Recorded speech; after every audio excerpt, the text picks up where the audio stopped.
ce moment même, nous débattons au sein de l'hémicycle du projet de loi pour une immigration maîtrisée, un droit d'asile effectif et une intégration réussie. Malgré les critiques des oppositions, je crois profondément qu'il s'agit d'un texte équilibré, alliant humanité et efficacité, pour nous aligner sur le droit européen en matière d'asile.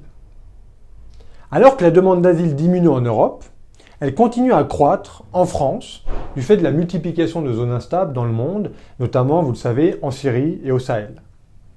Face à cette situation, une refonte globale de notre politique migratoire était indispensable car nous accueillons mal ceux à qui nous devons la protection et nous n'arrivons pas à reconduire à la frontière ceux qui n'ont pas vocation à rester sur notre territoire. De ce fait, nous souhaitons continuer à accorder l'asile dans des conditions dignes.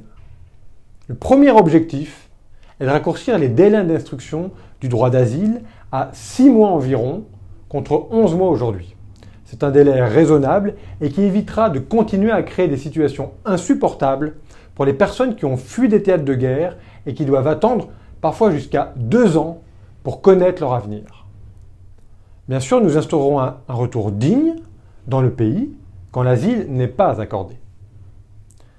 C'est pour cela que nous avons voté la création de 150 postes dans les préfectures et 15 à l'Office français de protection des réfugiés et apatrides.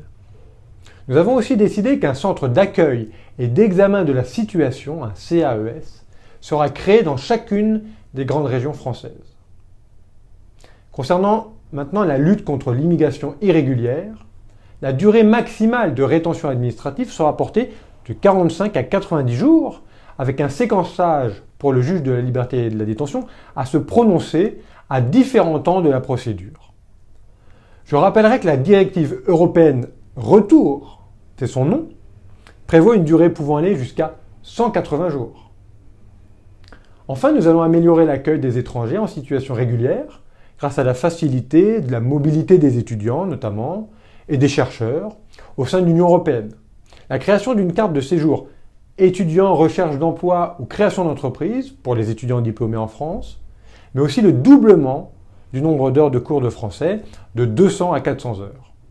Et toutes ces mesures ont été budgétées dans le plan de finances 2018, car nous avons voté une hausse de 28% des crédits liés à l'asile.